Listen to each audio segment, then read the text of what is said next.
Well, we have a primary function here at LICADD. We do screening, brief intervention, and referral to treatment. So our job is to assess individuals and work with families and get individuals to treatment. I can tell you there's been nothing disheartening more than in the last 8 years seeing family members who were lucky to get their adolescent son or daughter here. We work as clinicians to get them on board to agree to go to a detox or an inpatient. The parent saying, I know I have 40 days inpatient behavioral health as per my insurance policy, and watching the insurance companies deny, yes, you've been allotted 40 days of behavioral health, and you've paid your premiums, but you have not been approved to access those 40 days of behavioral health. And the line that they were using, the insurance companies, who, by the way, have a fiduciary interest in denying treatment, because rehabs cost money, as most medical treatment does in America, right? To watch a parent deflate that they were finally able to get their child to a place where they can get assessed and accept a referral, only to find out that their insurance company wants their child to fail at outpatient first. And it's called the fail first model. And it was, in my own opinion, it was in the interest of saving money. It wasn't managed care, it was managed cost. So a lot of parents, some of which who saw, regrettably, the fail first model in full effect, meaning their son or daughter, in Long Island, more than 370 fatal drug overdoses. We've been working with parents who have said, that is not correct. I've been paying premiums through the roof for years. Finally, my family member needs to access these services, and you denied those services. And in fact, because of the nature of this fatal progression called heroin addiction or opiate dependence, jails, institutions, and for more than 370 Long Islanders, death, regrettably, we were able to work with a whole host of parents and loved ones and friends who have lost too many young and old people on Long Island. And we were able to go up to Albany last year and explain to the Long Island senators, who were very supportive, I might add, and they were able to introduce a bill that is called the Insurance Parity Law. And it's been since signed into law last June, 2014.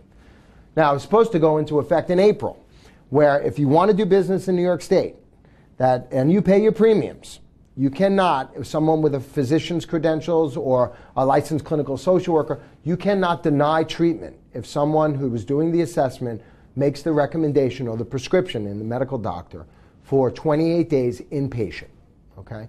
Now, other states already have this model.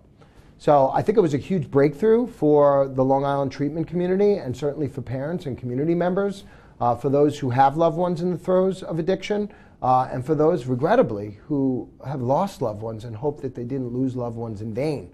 That they were, and I think of several individuals who went to Albany and were able to speak very eloquently about their pain and their loss. And the Long Island senators and some of the assembly people in the greater New York were able to listen. And we think of Senator Boyle, who headed the heroin, he had the heroin panels and the conferences that went, forgive me, what was it called? The Heroin Task Force, thank you, Senator Phil Boyle. Mm-hmm. And he conducted those all over New York State. And he saw this pain throughout parents and throughout loved ones throughout the state, and was able to take the charge along with Senator Hannon and a host of other Long Island senators. We were very proud that they led the charge. And I have to tell you, this is not the first legislation to be passed in recent years. We were very, very fortunate to have the 911 Good Samaritan law several years ago. Call for help. Even if you're getting high with someone, in the interest of saving a life, you won't be arrested. Just call for help. And we've gotten the word out there, and I can only imagine how many hundreds of lives have been saved across New York State as a result of that, because young people are very aware that there are GPS systems in their cell phones.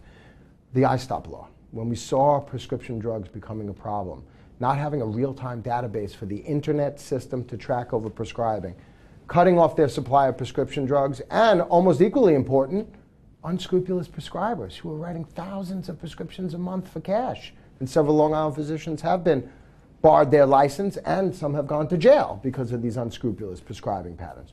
So what we're hoping this year with the insurance parity law, now it's been signed into law, is that the whole fail first model will simply go away. That if people come in and they present with this very serious and profound psychiatric disturbance called opiate dependence or substance use disorders, that if their families or the individual is paying their premiums and someone with credentials is assessing them and says, yes, you need inpatient rehabilitation, that the insurance companies will give them what they've been paying for, access their benefits. And, we're still seeing how this plays out. It was supposed to go into effect last month, April 2015. There are other states that had the law, similar laws signed into existence, but they've seen some, how do I say this, bureaucratic resistance. Yes, it's on the books, but insurance companies are still kind of doing what they always did. And you're talking about a very powerful lobby, the insurance lobby.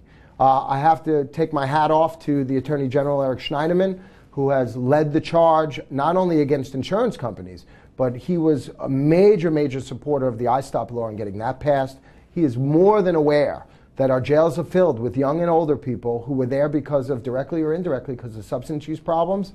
And he has led the charge in making sure that insurance companies are held to task, that if you deny benefits and people pay their premiums, I'm not an attorney and I don't work in law enforcement, I'm a healthcare professional. I think the term is called usury. Could you imagine if, I lease you a car and you pay the premiums every month, but then I only to tell you, you can't use it on Monday or Friday or Sunday or Wednesday, and by the way, you can't use it Tuesday mornings either. Well, what am I leasing? I thought I had all these benefits, only to wanting to access these benefits and be denied, and at the most vulnerable time, when people are sick and needing help. And make no mistake about it, substance use disorders left untreated, we've seen this O2 real. Jails, institutions, and for too many, death left untreated.